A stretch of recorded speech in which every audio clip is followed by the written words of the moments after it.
aadan in madaxweynaha dalka Soomaaliya uu imaado magaalada Hargeysa waxaan u arkaa si fiican waa dalkiisii waa magaaladii madaxdii labaad ee Hargeysa imanaya waan ku soo dhaweynaynaa waa madaxweynaheeni Farmaajo iyo Abi Ahmed waa madaxweyne jaarkeena marka isagoo nin wadankiisii Hargeysa yimiday Abi Ahmed ku soo dhaweynaa Hargeysa iyo Muqdisho waa dalkiisii haduu yimaadana waa dalkiisii uu iman karaa barina uu imanaya waligiina uu imanaya waa taawala aad seedo aragtaa in madaxweynaha dalka Soomaaliya lagu soo dhaweeyo magaalada Hargeysa waa boon Maxamed Saylici anigu waxaan u arkaa inaan wax suuragal ah ahayn way laba dalbaynu nahaydee duu isagoo qof Soomaaliya uu inoo imanayo ma sheegin anigu gobolka Awdal hadaa fikirka ka dhiibto imaashiyaha madaxweynaha dowladda federaalka Soomaaliya Mudane Maxamed Cabdullaahi Farmaajo iyo Dr. Abi Ahmed ra'iisul wasaaraha Itoobiya waxaan u arkaa mid aad iyo aad loogu baahan yahay sababtoo ah haddii aan iyar ka soo qaato raiiskii ahaa Xasan Daahir Ismaaciil Warsame tiriyay ilmahan hadal hooyadii haruur ma tiraahdo marka waa hadalka waxa weeyaan wada halkay wax ku jiraan la wada hadlo hadii la wada hadlo waxa imanaya in ama ay xorriyadeeda hesho ama dib loo midoobo Soomaalidu kama maaranto in la midoobo wax wada qabso marka imaashiyaha madaxweynaha dalka Soomaaliya Mudane Maxamed Cabdullaahi Farmaajo ee Soomaaliya Hargeysa aad iyo aad u bogaadina soo dhaweyn wal ku soo dhawow bal aragtidaada ku aad saad u aragtid in madaxweynaha dalka Soomaaliya Maxamed Cabdullaahi Farmaajo inuu imaado Soomaaliland iyo bismillaahir rahmaanir rahiim wanaag baan u arkaa waa arrin aad fiican inuu yimaado Hargeysa Soomaali xad ma laha aad baan soo dhaweynayaa imaashaha madaxweynaha Jamhuuriyadda Federaalka Soomaaliya Maxamed Cabdullaahi Farmaajo uu ku imanaya caasimadda Soomaaliland soo dhaweeyay magaalada Hargeysa anu waxaan u arkaa inay khalad tahay Farmaajo ma iman karo Soomaaliland waayo wuxuu xukumaa Muqdisho xukumaa miyuu ugu dambeeyay waxa la isla dhex marayay magaalada Hargeysa uu imaado madaxweynaha dalka Soomaaliya Maxamed Cabdullaahi Farmaajo adigu saad u aragtaa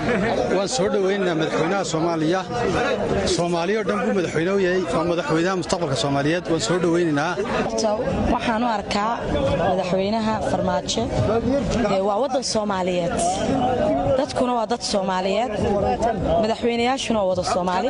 muusana cod baa lagu doortay Farmaajona cod baa lagu doortay madaxweynaha waxaan deeleeyahay inay gartaan dantooda haday Soomaali ay heshiisana alxamdulillah inay danteeda garataa wanaagsan in ay danahooga ka shaqeeyaan oo dad u dhaxaynin ba ka sii qurux badnayd way wala aragtidaada ku aadan in madaxweynaha dalka Soomaaliya Maxamed Cabdullaahi Farmaajo iyo Abi Ahmed lagu soo dhaweeyay magaalada Hargeysa saad u aragtaa shukriya Cabdullaahi aad baan maasantaa runta aan arkaa arrin weyn oo muhiim ah Soomaaliland hadduu Farmaajo imanayo Soomaaliland imanayo waa markii ugu horeysay taariikhda madaxweynaha Soomaaliyeed uu yimaado Hargeysa waa markii ugu horeysay ra'iisul wasaare Itoobiya yimaado dal ka baxsan Itoobiya oo Soomaaliland runta la aqoonsaneyn halkaasi China bay u tahay Soomaaliland imaashaha labada madaxweyne iyo ra'iisul wasaare runtii maqaalkiina aad u sareynaya wallaahi waxaan u arkaa anigu wax weyn oo u qabsamay ummadda Soomaaliyeed horta Soomaaliya sidaba Soomaali baa iska leh waana madaxweynihii Soomaaliya Maxamed Cabdullaahi Farmaajo farxad baan ugu soo dhaweynaa aad baan ugu faraxsanahay inuu madaxweynaha Soomaaliya inuu yimaado magaalada Hargeysa sideed u aragtaa aragtidaada ku aadan maalmihii ugu dambeeyay waxa la hadalhayay in dalka Soomaaliland lagu soo dhaweeyay madaxweynaha dalka Soomaaliya Maxamed Cabdullaahi Farmaajo aragtidaada sideed u aragtaa bismillaahir rahmaanir rahiim alxamdulillaahi rabbil aalamiin wasalaatu wasalaamu ala nabiyina Muhammadin wa ala aalihi wa sahbihi wa sallam ama ba'd hada su'aasha ay weydiisay adeer waxaan u arkaa dawladda Soomaaliland waxa u fiican inay soo dhaweyso madaxweynaha Soomaaliya because waxa weeye Ingiriiska iyo Talyaaniga way soo dhaweeyaan walaba wadan oo jaarabaan nahay hadaan wax iska tabanayno oo wax kasta waa inaan miiska ku dhameysano waa inaan insha Allah taala u sheegno waxaan ka doonayno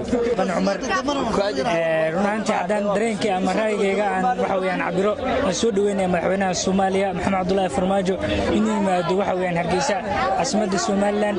runtii waxay tahay waa soo dhaweyn dadkan kale gaboobay shacabkan ummaddan la soo dhaweeyna runtii waxaan u arkaa waa arrin wanaagsan waxaan leeyahay muuse biixota uu ka baraysiiyey go'aankiisii fiicnaa uu galay inuu madaxweynaha Soomaaliya ku soo dhaweeyo Soomaaliland ummadda shacabka Soomaalilandna aad bay ugu hambalyeynaysaa bismillaahir rahmaanir rahiim arinta farmaajo hadii aan ka hadlo kullay farmaajo waxa weeyaan madaxweyne waxa qaran weeyaan Soomaaliland hadii uu farmaajo imaadana waxaan ma soo kordhin karo waxaan taqa kuwa beerin karo laakiin waa laba waxa weeyaan wadan oo saaxiibo weeyaan barakaatu dhammaan horta shacabweynaha gobolka Awdal waan salaaminaa horta maanta su'aashu waxa weeyaan madaxweynaha Maxamed Cabdullaahi Farmaajo madaxweynuhu waa madaxweyne qaran oo madaxweyne Soomaaliyeed waxaan leenahay ku soo dhawo wadankaagi dalkaagi